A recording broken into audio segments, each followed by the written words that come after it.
우리 하나님의 말씀 보겠습니다. 역대상 12장 38절에서 40절까지의 말씀입니다. 역대상 12장 38절에서 40절까지의 말씀.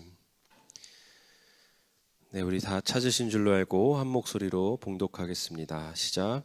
이 모든 군사가 전열을 갖추고 다 성심으로 헤브론에 이르러 다윗을 온 이스라엘 왕으로 삼고자 하고 또 이스라엘의 남은 자도 다 한마음으로 다윗을 왕으로 삼고자 하여 무리가 거기서 다윗과 함께 사흘을 지내며 먹고 마셨으니 이는 그들의 형제가 이미 식물을 준비하였음이며 또 그들의 근처에 있는 자로부터 이사갈, 수불론과 납달리까지도 나귀와 낙타와 노새와 소에다 음식을 많이 실어왔으니 곧 밀가루 과자가 밀화가 과자와 건포도와 포도주와 기름이요 소와 양도 많이 가져왔으니 이는 이스라엘 가운데 기쁨이 있음이었더라.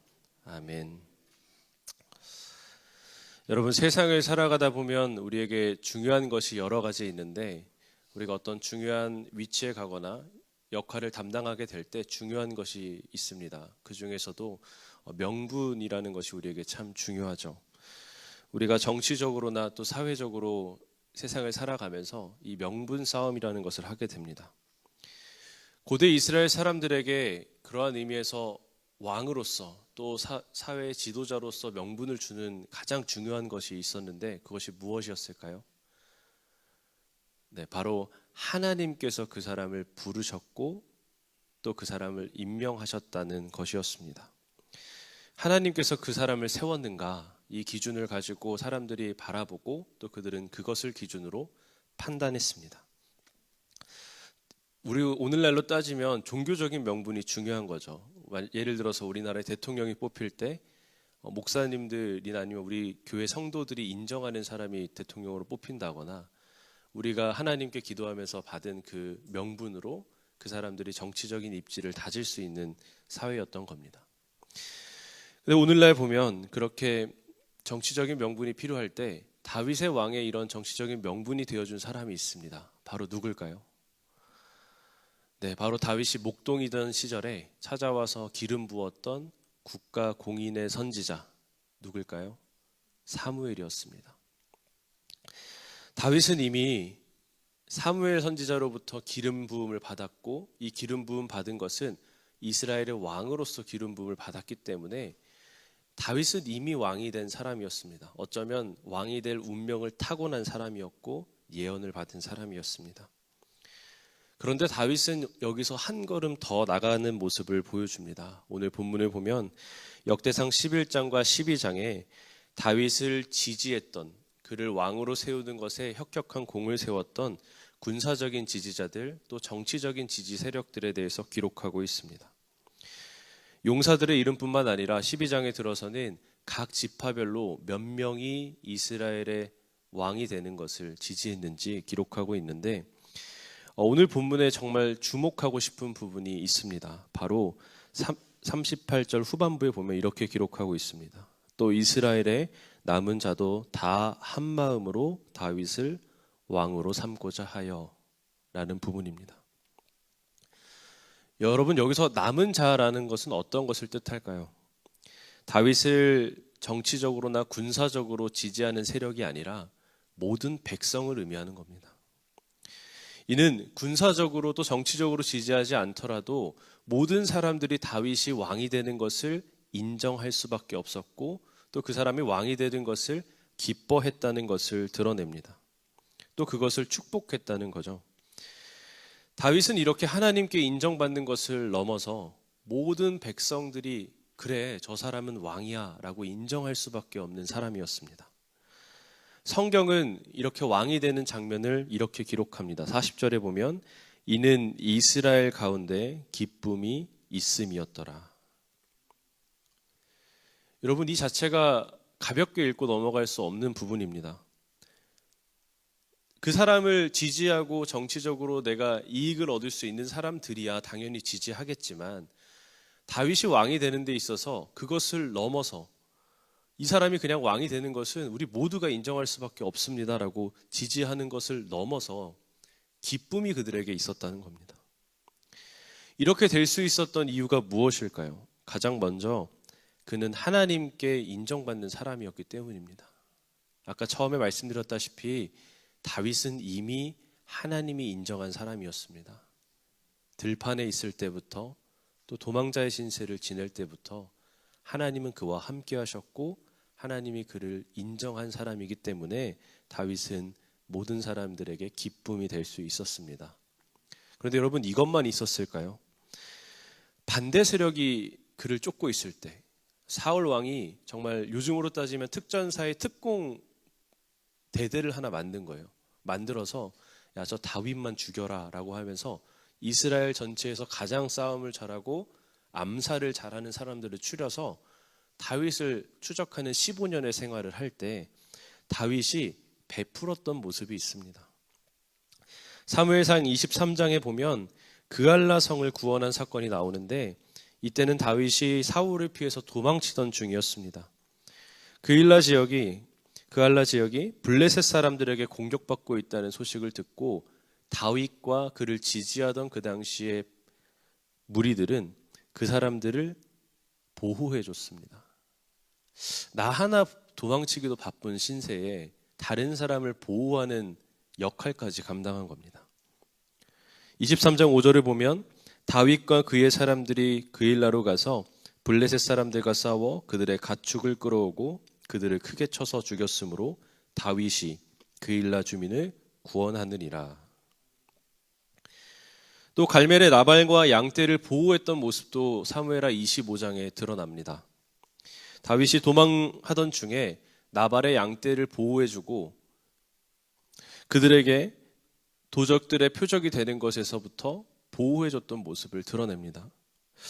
이러한 사실들을 볼 때 하나님께만 인정받은 것이 아니라 그가 하나님께 인정받은 자로서 사람들에게 책임을 다했고 보호를 해줬기 때문에 마지막에 모든 사람들이 인간적으로도 기뻐하는 왕이 될 수 있었던 겁니다.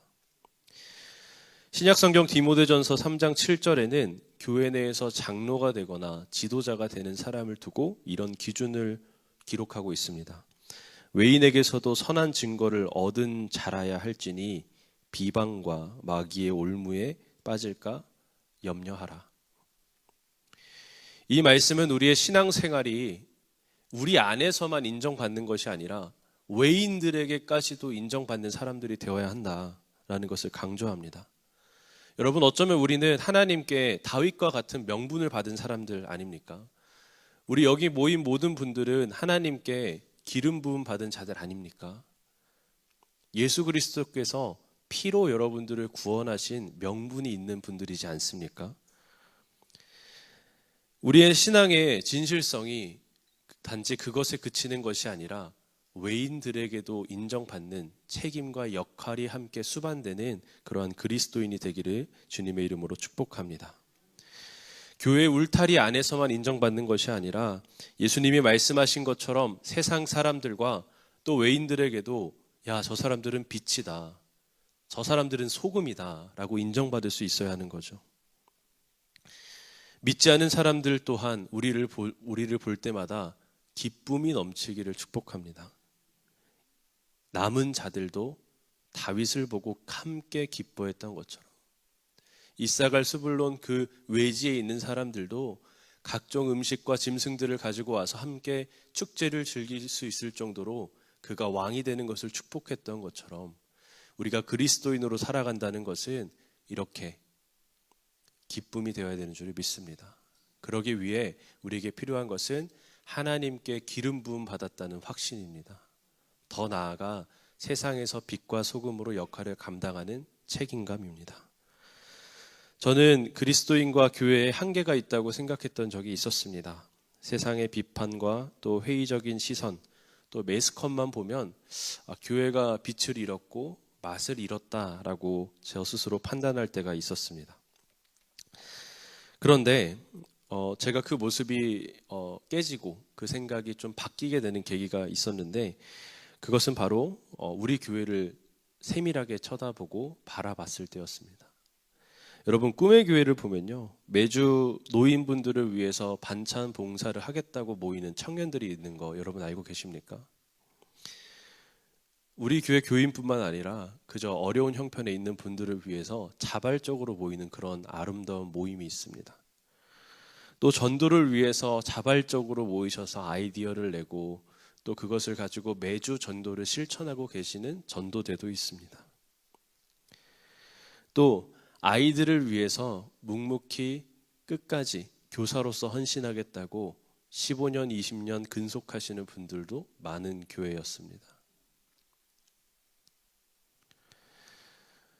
각자의 자리에서 하나님이 나를 구원해 주셨다, 나를 성도로 불러주셨다라는 것에 가볍게 여기지 말고 그것을 끝까지 책임감을 가지고 있는 분들이 우리 꿈의 교회 안에 있는 것을 발견하고 아직 이 땅에 빛이 있다, 아직 이 땅에 소금에 있다라는 것을 발견하게 되었습니다.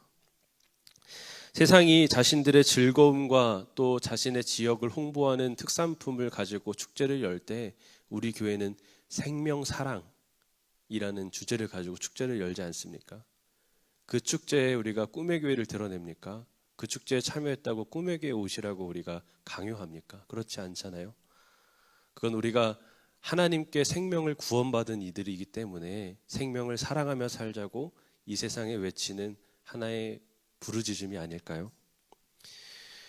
우리의 이유가 이런 것에 있어야 합니다. 하나님께서 우리를 부르셨다는 그 명분 때문에 우리가 그 역할을 충분히 감당할 수 있는 책임감 있는 자들로 살아가야 합니다.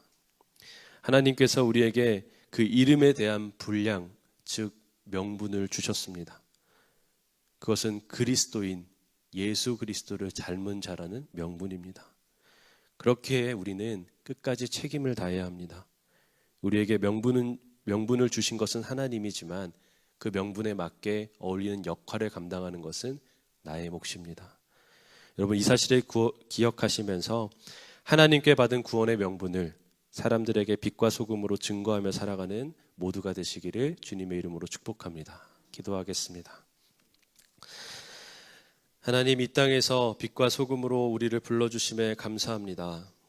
우리를 빛이다, 빛나는 빛이다, 소금이다, 이 땅을 만나게 하는 소금이다 라고 말씀하신 것처럼 우리가 그리스도인의 명분에 맞는 책임과 역할을 감당할 수 있도록 우리의 모습을 발견하게 하시고 우리의 역할을 깨닫게 하시고 우리가 그것을 행동으로 옮기게 하여 주시옵소서.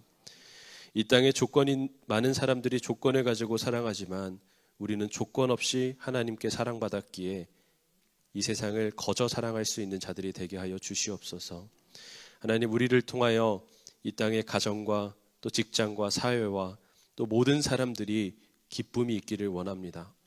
우리를 보고 눈살 찌푸리는 것이 아니라 우리를 보고 그래, 하나님이 살아계시구나, 저들이 잘되니 우리도 기쁘다라는 축복이 외인들에게도 터져나올 수 있도록 우리의 삶을 구별하시고 가다듬어 주시옵소서.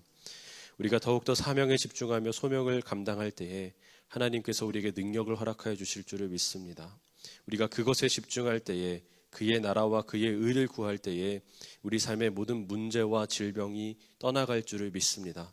예수 그리스도의 이름으로 우리의 모든 문제를 해결하시고 우리와 동행하여 주시옵소서. 예수님의 이름으로 기도합니다. 아멘. 하늘에 계신 우리 아버지여, 이름이 거룩히 여김을 받으시오며 나라가 임하시오며 뜻이 하늘에서 이루어진 것 같이 땅에서도 이루어지이다. 오늘 우리에게 일용할 양식을 주시옵고 우리가 우리에게 죄 지은 자를 사하여 준 것 같이 우리 죄를 사하여 주시옵고 우리를 시험에 들게 하지 마시옵고 다만 악에서 구하시옵소서. 나라와 권세와 영광이 아버지께 영원히 있사옵나이다. 아멘. 이 시간 하나님께서 우리에게 주신 명분과 또 그 명분에 맞는 역할과 책임을 발견하게 해달라고 기도했으면 좋겠습니다. 또한 하나님, 내 처지가 있습니다. 그 들판에 있는 처지도 있고 또 도망치는 것과 같은 처지에 있는 나의 형편과 문제들이 있습니다. 주님, 해결해 주시고 우리의 모든 슬픔을 기쁨으로 바꿔달라고 이 시간 주여 한번 외치고 기도하겠습니다. 주여.